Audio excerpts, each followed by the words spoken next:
A lot of the stuff we're seeing, there's a couple of different concepts they're going to. Welcome to the show, Keith Parkins. Nice to be here. So to get to know Keith a little bit more, Keith has been a civil engineer for 25 plus years and has been mainly doing development in the Austin area. Correct. So to get to know my audience a little bit better, if you can kind of talk about like your work history and how you became like a civil engineer. How I became a civil engineer. That started way back in 7th grade. Took woodshop that had a drafting component to it. Okay. And then that carried on to 8th grade. And when I actually had a teacher in middle school, that kind of drove me towards the engineering route. And then I was always in the gifted and talented program. Now it's called the AP program. Okay. And so always did the advanced math and science. And so from that, once you graduate high school, it's like, okay, what are you going to do with this? Yeah, I see. And so I had sisters that went to Texas A&M. We all did the community college route. Okay. And then they went to Texas A&M. Their boyfriends did. My uncle did. And so it's just like in the family to go to A&M. So I applied to one college after I got done with my community college, and that was A&M. Luckily, I got accepted. And from excuse me, and from that standpoint, I had to choose a path. I see. And so I got into the college of engineering. And at that point in time, then I started looking at the college catalog, and all of a sudden, oh, I like that course. I like that course. And so from that, it kind of just transformed me. And luckily, my uncle, who went to A&M, was actually a civil engineer. Okay. So I was able to talk with him and kind of pursued it from there. I'm curious, like, were you close to choosing another path? I was actually thinking about going into accounting. Oh, really? Okay, so those are very different fields. Very different. They're very different. So, yeah. Okay, well, it seems like you're pretty happy since you're still doing it after 25 plus years. It's awesome in what I do, and especially land development side of civil engineering from that standpoint, because every project's different. So it just brings excitement every day. It's funny that you mentioned about the wood shop, because I remember I took wood shop when I was in middle school, and then after that I realized that I'm not good with my hands. That'll limit you. And then I was like, that's how I decided to become an electrical engineer. Okay. Although I'm not doing that now, but that was how I decided that from a mechanical standpoint, like civil engineer just wasn't for me. Right. But it's funny now that I'm like, now I work with a lot of civil engineers now too. Yeah. You guys don't know, I work with Keith on a lot of like land development projects, and he helps me get land entitled and permitted for many different types of uses, from like residential to commercial to like subdivisions. Correct. And speaking of which, like when you're looking, what are kind of like keys when you're looking at land for determining like what's like a good piece of land for like land development? First, you look at it from the standpoint of what's available, because land's getting tight out there within the area. And so you bring a piece of dirt and you start looking at the encumbrances or constraints on the property. You know, that one that we're working on has pipelines going through it, has floodplain on it, actually has a detention reservoir on it. And so from that standpoint, you start looking at setbacks, and then looking at what your actual uplands area is, what they call it, of being able to actually build on it. And so your gross site may be different than your net site that you're able to build on. So that would be one of the first constraints is how much of the land is buildable. Okay. Second is what kind of topography does it have? Is it conducive for the use that you want to put on it? So. Yeah, because finding land in Austin is extremely difficult. So it's almost impossible now to get like a perfect piece of land. I don't think there is. So yeah, topography makes a big difference in floodplain. And right, and then the third is utilities. Depends on your use and what you want to do with it, and what utilities are available to the site, and how much is the infrastructure going to cost to bring it to the site if it doesn't exist.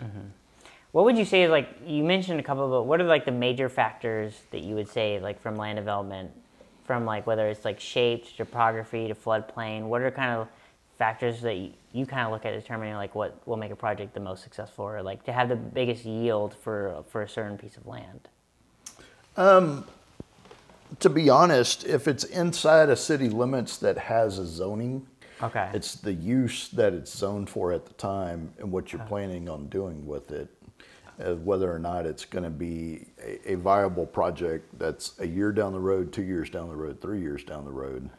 And then it's also how intense is the development. Is it a single parcel, or is it a bulk piece of land that's going to be a master plan community? Okay, so zoning is a huge factor. It's a huge factor. Yeah, because I would say, because definitely when it comes to like selling land, like zoning is like one of, if not the biggest factor, other than like the size of the land itself. Right, and it all depends on where you're at, how much the land costs, what product are you putting on it, and what's the yield going to be, and all of it it's a big puzzle that you put together. It's not just one specific item that's going to drive the success of that project, but it's a multitude of things. I'm curious, like, what projects are you currently working on right now? I do master plan communities for the most part. I do work for D.R. Horton. I do stuff for Marla Atlantis, Brookfield, and from that, Whisper Valley is my biggest project. It's 2,000 acres on the east side of town off of 973 and 130. Okay. It's a phenomenal development that actually is a zero energy consumption subdivision. It'll be the first in the nation. Zero energy consumption? Correct. So they use geothermal okay. as the heating and cooling system. Okay. And then they use solar panels for the electrical. So all the houses are in there. Is it a residential community? It is a residential community that's going to end up being mixed use. So it's going to have a commercial component. It's going to have a multifamily component. It has townhome, duplex, and single family. So. Okay, so it's going to be a kind of so it's going to have a lot of different types of units in there. Absolutely. Okay, so it seems like a very complex project. It's probably the most complex project that I've worked on. Yeah. So the geothermal, is that like where, like, I guess the heat of like the earth, like? That's correct. So okay. So it's basically an underground network of trunk line pipes that actually gets pumped around that uses the heating and the cooling. Is that going to do with like so is it going to replace like a lot of their standard AC units with like? Well, have you heard of heat pumps? Yeah. So it uses the heat pump system that basically circulates the water throughout the system and uses the earth to heat or cool depending on the season, that then gets pumped into your house to either heat it or cool it. So. Oh, okay. Yeah. Yeah, it seems like a really interesting project. It's kind of interesting to like try to add like new creative ideas, and it seems like that's had a lot of different components. It has a lot of different components because then you have the energy grid that's coming in with Blue Bonnet Electric. Okay. But it's supplemented with the solar panel. So the solar panel is there to run it, but you have to have the secondary system in place as well in case something happens on the solar side, to where you continually have energy. So if you actually put your solar panels on the house, the energy companies have to buy the extra electricity that's generated. So you have to have the power grid from the actual service area company that's there, be it Austin Energy or Blue Bonnet or Pernalis Electric, to actually buy back the electricity that's produced if you have extra.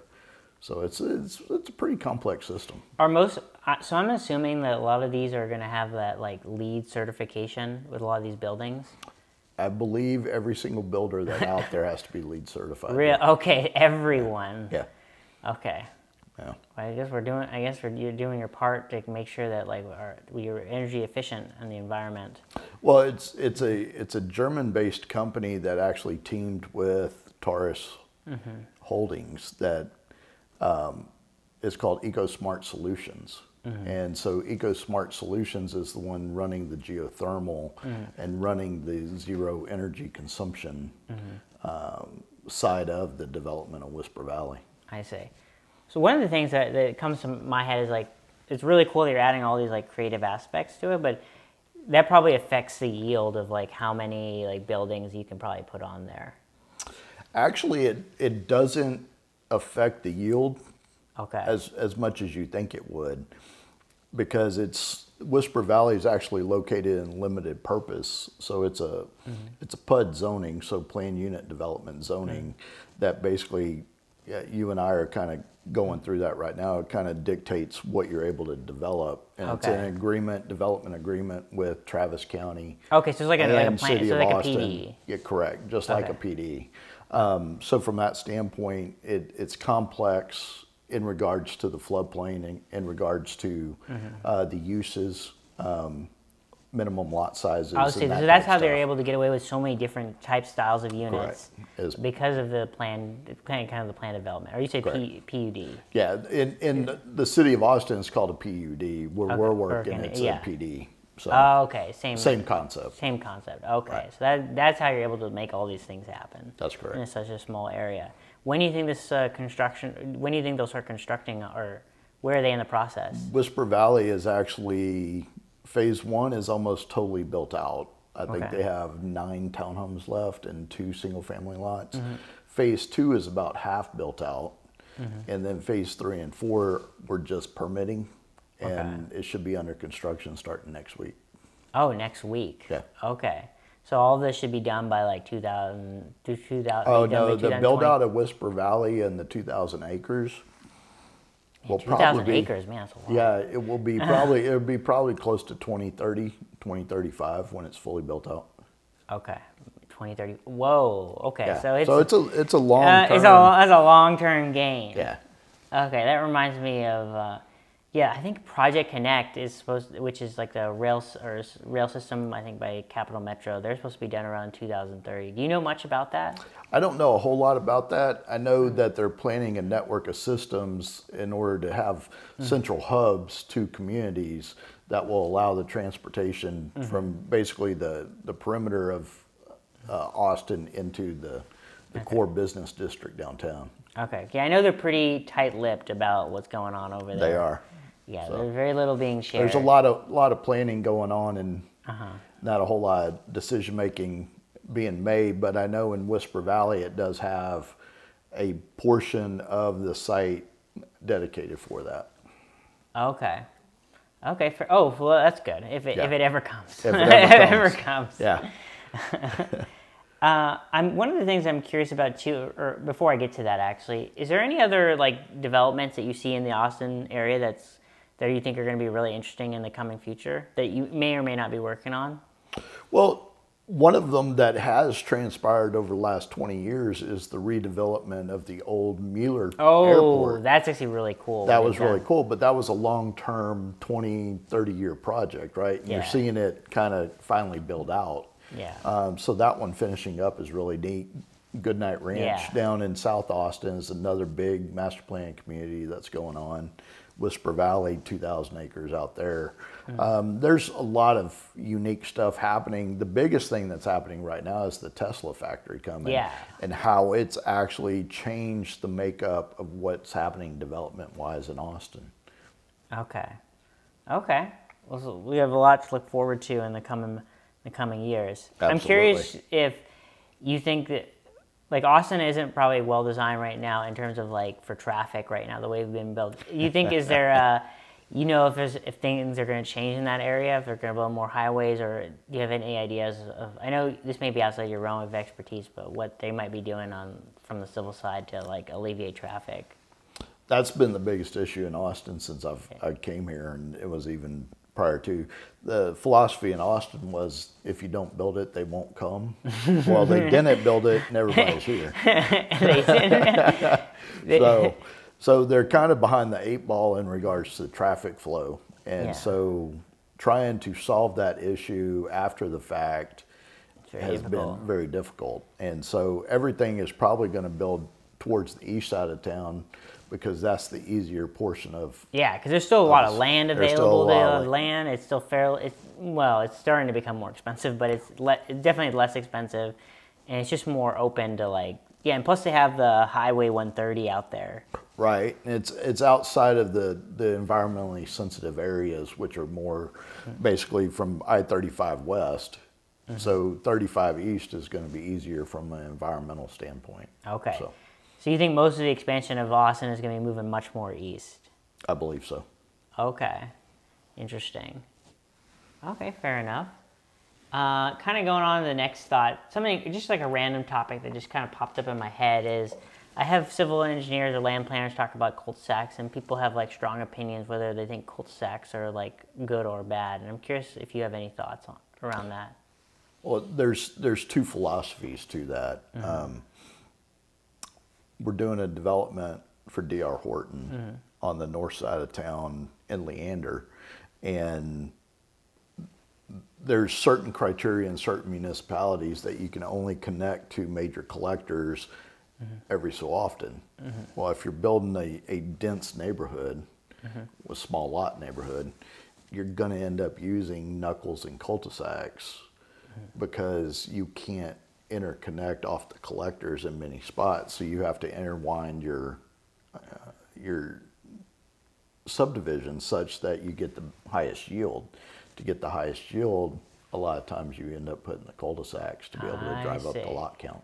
Yeah, because just my audience may or may not be familiar with this too, with just like kind of from a safety perspective, people like when they're driving, they think that like cul-de-sacs are a lot safer, but there's been a lot of like studies showing that like there's actually more accidents that happen in cul-de-sacs just because there's more parked cars. People just generally feel like it's safer when in reality it's not any safer than like just a normal road, and so there tends to be more accidents. Well, it's more of the human mentality yeah. and driving the neighborhood, because if they take a wrong turn, they get frustrated, they're going down, all of a sudden it's a cul-de-sac and they're speeding around. Yeah, they're speeding around. Right, trying to get back out. And so there's a lot of human nature. That's more of a human nature rather than engineering design necessarily. Correct. Yeah, and it doesn't necessarily, I don't know if cul-de-sacs promote as much like interconnectivity compared to like other, maybe like a grid system. No, the grid system's the most efficient. However, sometimes it's not the highest yield depending on the shape of the land. Yeah. So the shape of the land will dictate how many cul-de-sacs you'll end up having based on the grid type system. Because if you can grid it out and just do rectangles, you get the highest yield. Okay. So problem is you don't have a perfect square or perfect rectangular piece of dirt. I see. So in a perfect world, if you're buying land for some like subdivision, you would want the most rectangular piece or square piece possible. Correct. Okay, so triangles and other irregular shapes are just suck. Yeah, but you know how hard that is to find. You can't hardly find those. But squares and rectangles are tough these days. You gotta go, at least inside Austin now. Maybe if you go on the outskirts, which is where things are going. The other thing you take into account is if you have a square piece of dirt, but you have a creek going through it, and that creek has setbacks, all of a sudden it goes from being the square rectangle to like maybe like to being a pie shape or something. Yeah, pie shaped, or like two triangles on the side and then like a rectangle in the middle, and then that messes everything up. That messes everything up. What are you gonna do? But that's what that's what we're left to now with all these floodplains. We have to get. I feel like we have to be a lot more creative these days. You do. You have to be innovative and creative, and so you have to not think just one way, but think outside the box of, okay, can I do a 40-foot product here, a 50-foot product here, a 60-foot product there, and be able to get the highest yield. Okay. So. Yeah, just so my audience is aware, when we talk about yield, we're trying to be like, what's the biggest like yield count, I mean not yield count, but number of units that you can get on a property. That's correct. Whether it's like houses, townhomes, or condos, or commercial buildings. And so generally, the more units you have, the more profitable it is. That's correct. One of the things I'm curious about too is kind of about like the development. And has there been really any? We kind of talked about it a little bit, but any like kind of creative things that you've seen in some of these new developments that you were interested in trying to involve in your next projects? There's always innovative projects that are products that are coming on for projects. We've talked about it. Urbana has done a great job of feeling the market out and seeing what's actually what the market's asking for, right? So they've come up with the concept of single family for rent product. Instead of an apartment complex, they're building single family homes or duplexes next to each other. So you're actually renting in a multifamily type community, but it's all single family product. I see. So it's kind of like you're giving them like an apartment, but it feels more like a single family house. Correct. Okay, so that is definitely one of the more unique products. That's a unique product. I mean, everybody went from garden style multifamily to the infill product where they started putting parking garages in the center and then building the 4-story residential around it. So you have more density in a smaller area. So as land started getting tighter, product started getting more dense. Yeah, that's the biggest thing I've noticed over the last 20 years or so is how like lot sizes are getting smaller and smaller everywhere. Absolutely. Used to be that everybody wanted a half acre. Well, in land cost and putting the product cost and everything, doing a half acre lot isn't profitable anymore. So everybody's going to smaller lot, tighter product. And that's why houses are getting to be 5 feet apart from each other. Yeah. I think it's the way the Austin prices, I mean, you're aware of the market, it's just skyrocketing. Really now to only do affordable housing, lots have to be a lot smaller. Correct. What are, you think right now, what are like standard lots that builders are building now? It's like 45 by 90 or? A lot of the stuff we're seeing, there's a couple of different concepts they're going to. 50 foot used to be the smallest, and now they're going down from 40 to 35s to 25s. And so they're going more townhome-ish to building a tighter product versus being individual lots.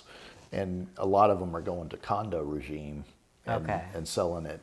Brookfield in Easton Park is one prime example where they're building the townhome product. It's individual little single families, but they're right next to each other, almost have that townhome feel, but they're little individual condo units on private streets. So there's ways of skinning the cat, is a term we use, from the standpoint of is what's going to give us our highest yield in the land area that we have. Yeah, because it's tricky how to, because you want to create a creative product, but you also still want to keep like you try to give a good yield. Absolutely. So I think the idea of doing smaller lots kind of helps with that, and it allows to give extra like park spaces or other amenities. Well, it does, but it also makes it affordable for the people that have a price limit. So if you're building what used to be $100 a square foot house, is now a $200 a square foot house. Yeah. So a 2,000 square foot house. It's just like is now a 1,000 square foot house at the same price. So you have to look at the affordability of what the land, the product, and material prices in the last 4 months have skyrocketed. So that also factors into what's going to end up being built and what the product's going to come onto the market based on what materials are available. Okay. We're going to probably wrap things up, but I'm curious if there's any like kind of things you kind of major like lessons that you've learned through land development, or things that like people often overlook when they're thinking about doing any type of land development. Things that are overlooked. There's all kinds. But is there any like common threads that like just pop up on a consistent basis more? The two things that pop up more than anything is stormwater, floodplain. As you know or are aware that continually changes and the intensity of the storms are getting stronger. Therefore, they're upping their regulations. So the size of the infrastructure needed to be able to take care of that or treat it is getting larger. Floodplains are getting bigger. So that's one factor. Second factor is traffic. You had brought it up about the system and stuff. So both the city of Austin and Travis County working in this area as getting more stringent on their traffic impact analysis and then looking at roadway classifications and signalization. So they're really concentrating on the traffic flow. Okay, so the big things is, that makes sense.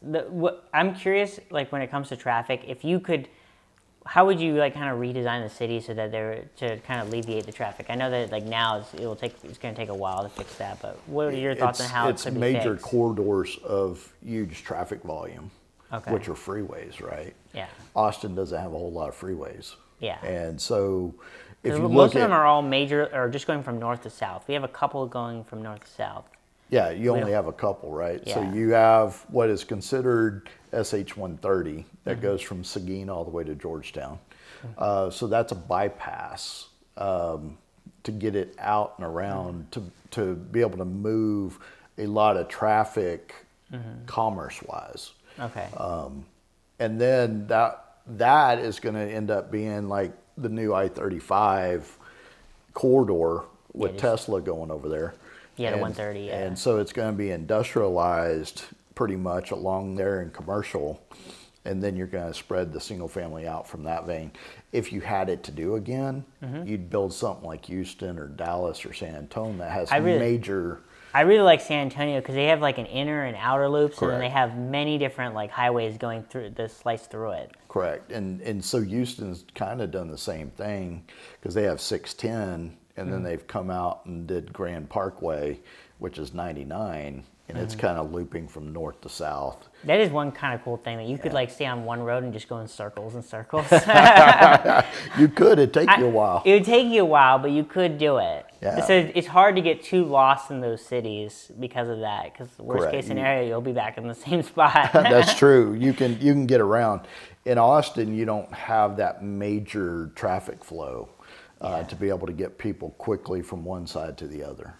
Okay. So that's if Austin could do it again, they'd probably want to do something like that. Problem is you have unique features in Austin. We have like a bunch of hills. Yeah. That's probably the big thing. Houston's fairly flat. Correct. So construction costs probably quite a bit more. Correct. And they don't have the limestone dirt. They have more of a clay system down there, so it's easier to construct things. Okay. Well, the last few questions I'm going to ask you are just kind of more about you and just kind of like what you're up to these days personally. And I'm just curious, like a lot of people now during like the pandemic have been doing a lot more online shopping. And I'm curious if there's a random question is like, what's your like favorite like $100 or less product that you've bought recently? So I'm a big barbecue aficionado. I built myself a smoker. Okay. So my latest purchase has been a 14-inch slicing knife. Okay.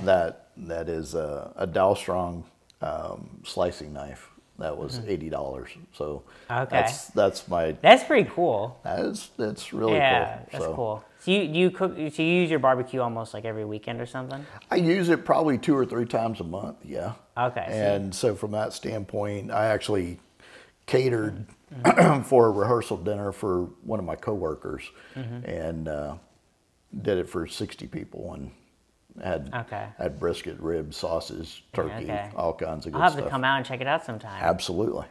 Okay. Well, with that, we're going to wrap the show up. Keith, I appreciate you coming on by. Absolutely. If people can get in touch with you, and get in touch with the company you work with, how would they get in touch? The easiest thing to do is just give me a call on my cell phone. Okay, and we'll put that in the show notes if people want to reach out to you for any civil engineering work. Absolutely. And get more, And you have any social media handles or anything like that? Actually, I don't. Okay, stay off the grid. I try. I try. Okay, well, with that, Keith, it was good having you. Hey, it was a pleasure.